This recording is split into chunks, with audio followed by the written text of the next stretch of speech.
আমাদের বুজুর্গ সাথী জল্লাদের তরবারির নিচে মৃত্যুর প্রহর গুনছে, এ কথাটি আপনারা অনুধাবন করছেন না কেন? আমাদের কারো জীবন চলে গেল তাতে আপত্তি নেই, তবু তাকে মুক্ত করা একান্ত কর্তব্য। আলেম তাকে সান্ত্বনা দিয়ে বললেন, দেখো, আমরা দরবেশকে মুক্ত করতে গিয়ে ব্যর্থ হলে দরবেশকে তখনই জল্লাদের হাতে খুন হতে হবে। জীবন মরণের মালিক আল্লাহ। আমরা যা কিছু করছি আল্লাহর জন্য করছি। ধৈর্য ধরো, আল্লাহ অবশ্যই একটা সুরাহা করবেন। হঠাৎ কে যেন কড়া নাড়ল দরজায়। সবাই সতর্ক হয়ে গেলেন পালানোর জন্য, কারণ গ্রেফতার ও মুক্তির পর তাদের পদে পদে বিপদ আশঙ্কা আরও বেড়ে গিয়েছিল। নির্যাতন সহ্য করতে না পেরে দরবেশ সবার ঠিকানা বলে দিতে পারেন এমন আশঙ্কাও তাদের আলোচনায় ছিল। দুজন হাতে খঞ্জ নিয়ে পায়ে পায়ে দরজার দিকে এগিয়ে গেল।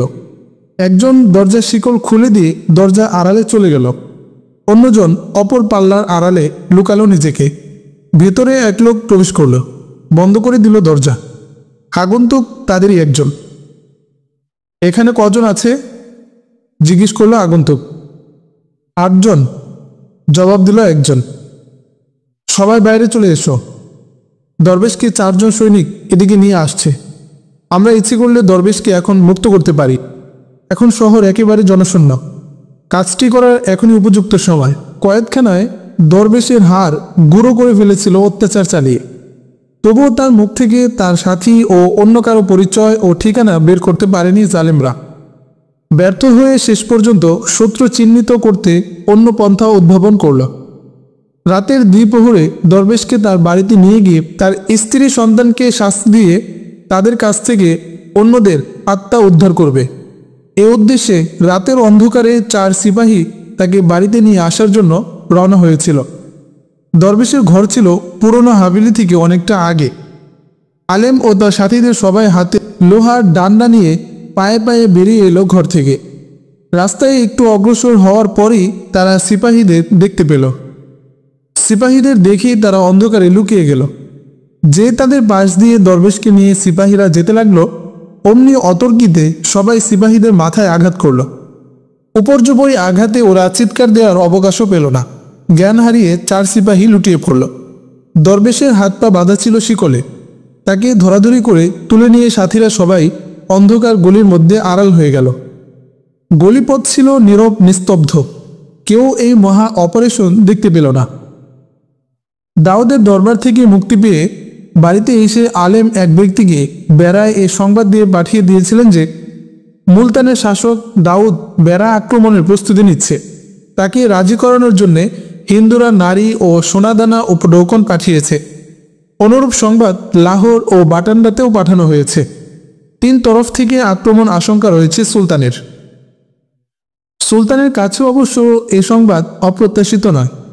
তিনি এ সংবাদ পাওয়ার আগেই 2 জন হিন্দু সংবাদ বাহককে বন্দী করে ষড়যন্ত্রের খবর জানতে পেরেছেন।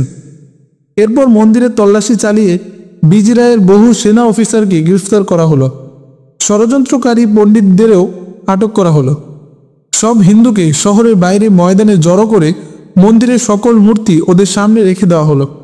সমবেত সকল হিন্দুর উদ্দেশ্যে বজ্রকণ্ঠে ঘোষণা করলেন সুলতান, তোমাদেরকে আমি এখানে একত্রিত করে এ বিষয়টি বুঝাতে চাচ্ছি। তোমাদের হাতের তৈরি মাটি ও ইট পাথরের এসব মূর্তির কিছু করার ক্ষমতা নেই। এদের যদি ক্ষমতা থাকে তবে বলো, তারা নিজেদেরকে রক্ষা করো।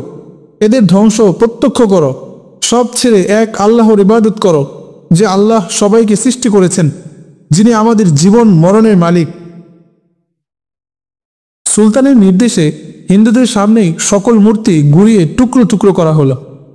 বেড়া দখল করে সুলতান দ্রুত পেশোয়ারে এই বলে দ্রুত পাঠিয়ে দিয়েছিলেন, যত কম সংখ্যকই হোক দ্রুত সৈন্য পাঠাও, রসদের দরকার নেই। সেই দিন থেকে সুলতানের প্রতিটি প্রহর কাটত সাহায্যকারী সৈন্য গমনের অপেক্ষায়। পথ ছিল দীর্ঘ, তাছাড়া শত্রু বেষ্টিত এলাকা দিয়ে অনেক ঘুরো পথে শত্রুদের দৃষ্টি এড়িয়ে সহযোগীদের পৌঁছাতে যথেষ্ট বিলম্ব হওয়াটাই স্বাভাবিক ছিল। কিন্তু সমূহ বিপদ আশঙ্কায় সহযোগী সৈন্যদলের আগমনের বিলম্ব অস্থির করে তুলেছিল সুলতানের মন। কারণ 2টি অপ্রত্যাশিত যুদ্ধে সুলতানের অধিকাংশ সৈন্য শহীদ হয়ে গিয়েছিল। সৈন্য ঘাটতি পূরণ করার কোনো ব্যবস্থাও ছিল না। অবশ্য বেড়ায় মুসলমান যথেষ্ট ছিল, কিন্তু হিন্দুরা মুসলমানদেরকে দাসে পরিণত করেছিল। সেনাবাহিনীতে মুসলমানদের মোটেও নেওয়া হতো না। শুধু তাই নয়, তরবারি, অস্ত্র চালানো এবং অশ্বারোহণ করা ছিল মুসলমানদের জন্য নিষিদ্ধ। বেড়ায় সুলতানের অবস্থা হয়েছিল শিকারীদের পাল্লায় আহত বাঘের মতো। নিজের দেশ থেকে অনেক দূরে সুলতান, চতুর্দিকে শত্রু। অবস্থায় এমনই করুণ যে শুধু যে তিনি সেনাবাহিনী নিয়ে পরাজিত হবেন তাই নয়, জীবন আশঙ্কাও প্রকট হয়ে উঠেছিল তার। অবশিষ্ট সৈনিক ও কর্মকর্তাদের মনে বিরাজ করছিল চরম হতাশা। বন্ধুগণ, আমি তোমাদের জীবন নিয়ে জুয়া খেলা শুরু করিনি, সকল কমান্ডারকে একত্রিত করে একদিন বললেন সুলতান। উদ্ভূত পরিস্থিতি সম্পর্কে আমি সচেতন, তবে জেনে রেখো এবং মনে সাহস রেখো, আমরা কখনো পালিয়ে যাব না, পরাজিতও হব না। আল্লাহ সঠিক সময়ে ঠিকই আমাদের সাহায্য করবেন। ইতোমধ্যে আমাদের অধিকাংশ আহত যোদ্ধা সুস্থ হয়ে উঠেছে। 2-1 দিনের মধ্যেই সহযোগী সৈন্যরা এসে পড়বে। ইনশাআল্লাহ আমাদেরকে অবশ্যই মুলতান অভিযান করতে হবে। এখানে আমরা বসে থাকলে মুলতানের সৈন্যরা আমাদের ঘেরাও করে ফেলবে এবং আনন্দপাল ও বিজিরায়ের সৈন্যরাও এদের সাথে যোগ দিবে। আর তোমরা মুলতানে অভিযান চালালে ওদের পরাজিত করা কোনো দুষ্কর ব্যাপার হবে না, তা তোমরা জানো। কারণ মুলতানের সৈন্যদের যুদ্ধের কোনো অভিজ্ঞতা নেই। মুলতান জয় করে নিলে ওখানকার সৈন্যদের দ্বারা আমাদের উপকার হওয়ার সম্ভাবনাও রয়েছে। শত পাপাচারী হলেও ওরা মুসলমান তো। সকল কয়েদিকে পায়ে বেরি পরিয়ে দিতে নির্দেশ দিলেন সুলতান, যাতে ওরা চলতে পারে কিন্তু পা তুলে দাঁড়াতে না পারে। অপরদিকে বেড়ার সকল মসজিদে আজান এবং বেদখল হওয়া মসজিদগুলোকে আবাদ করার নির্দেশ দিলেন আর বললেন, পুরুষরা মসজিদে এবং মেয়েরা বাড়িতে কোরআন খতম ও মুসলমানদের কল্যাণে নফল নামাজ পড়ো এবং দোয়া করতে থাকো। বেড়ায় সুলতান যখন সহযোগী সৈন্যগমনের অধীর অপেক্ষায় উদ্বিগ্ন, তখন লাহোরে চলছে অন্য কাণ্ড। লাহোরের রাজা আনন্দপাল সুলতানের পথ রোধ করতে গিয়ে এমনভাবে পরাজিত হলো, সে রাবি নদী পেরিয়ে কাশ্মীরের পথে পালিয়ে গেল। লাহোরে তার স্থলাভিষিক্ত ছিল রাজকুমার সুখপাল। সুখপালের অধীনেও বহু সৈন্য রিজার্ভ ছিল।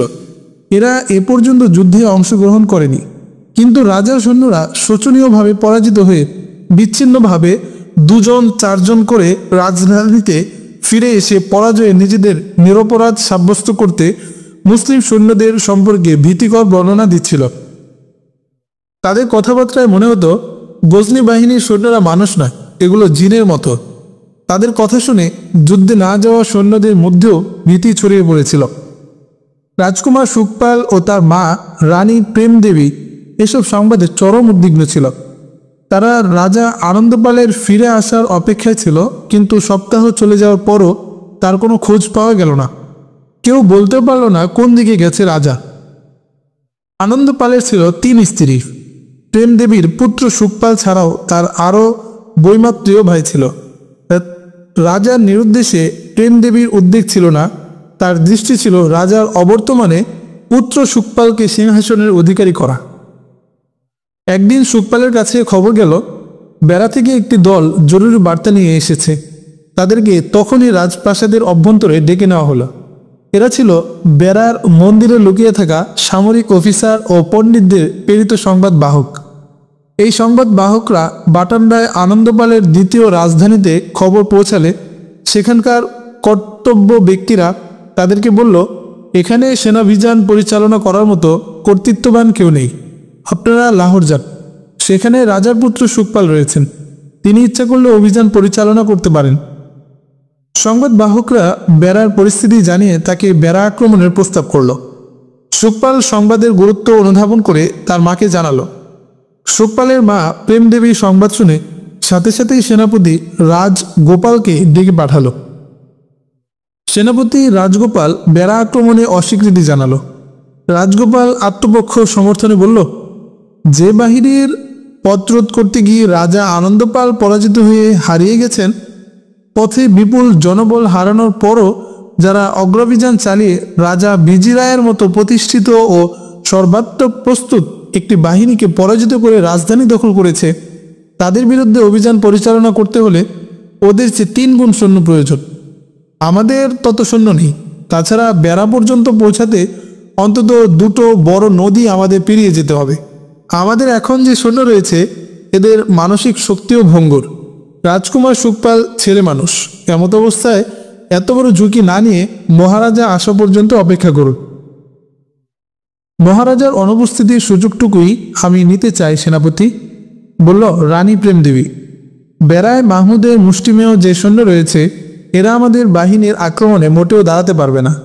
এই অভিযানে আমাদের বাহিনী বিজয়ী হলে এই বিজয় আমার পুত্রের সাফল্য হিসেবে বিবেচিত হবে, তা আমার ছেলের সিংহাসনের অধিকারী হওয়ার সহায়ক হবে।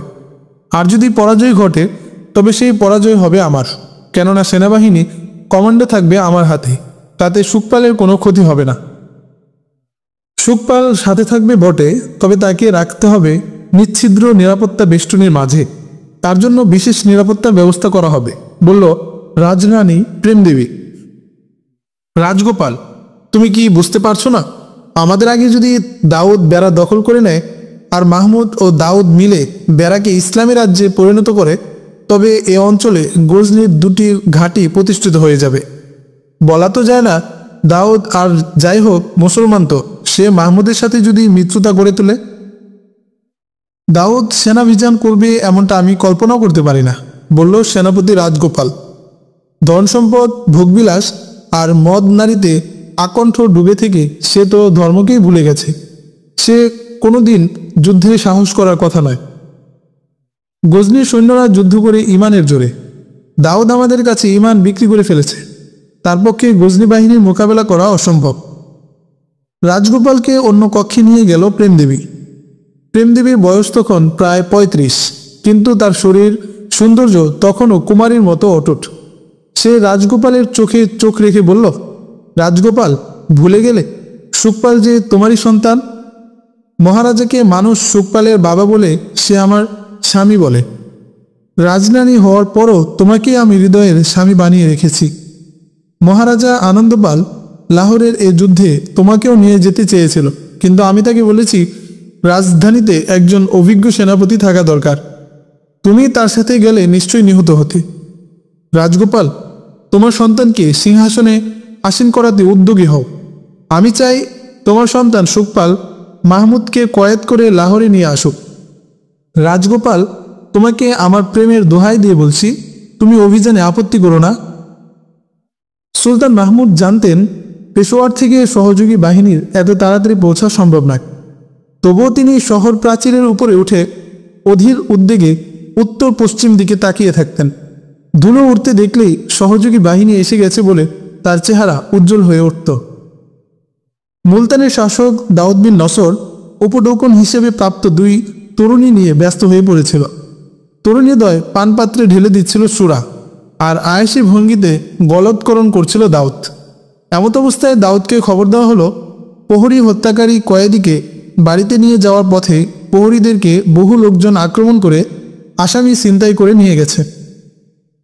মদে মাতাল দাউদ নির্দেশ দিল, ওরা ঘুষ খেয়ে কয়েদিকে ছেড়ে দিয়েছে, ওদেরকে কয়েদখানায় বন্দি করে রাখো, আর কয়েদির ঠিকানা তালাশ করে ওর স্ত্রী সন্তান ধরে এনে বন্দি করো। কিন্তু দরবেশের বাড়ি তালাশ করে সৈন্যরা ওখানে কোনো মানুষকে দেখতে পেল না। একদিন সকালে উত্তর পশ্চিম দিকের বদলে উত্তর পূর্ব দিকে ধুলো উঠতে দেখলেন। সুলতান ধুলো দেখেই বুঝতে পারলেন কোনো সেনাবাহিনী এদিকে আসছে। তিনি ভাবলেন আমার সহযোগী বাহিনী হয়তো এসে পড়েছে। তিনি দৌড়ে শহর প্রাচীর থেকে নেমে এলেন মুলতান রওনা হওয়ার জন্য। তিনি মুলতান পৌঁছাতে অধীর অপেক্ষায় ছিলেন।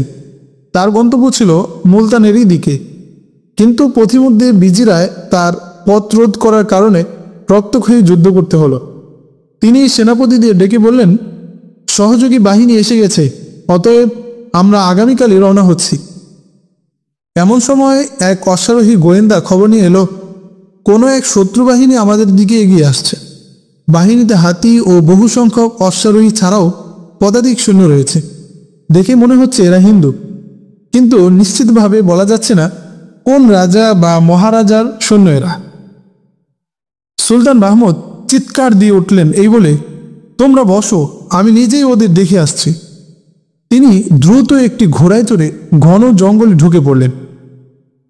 কিছুক্ষণ পর একটি উঁচু টিলার উপরে দাঁড়িয়ে তিনি অগ্রগামী বাহিনীকে পর্যবেক্ষণ করছিলেন।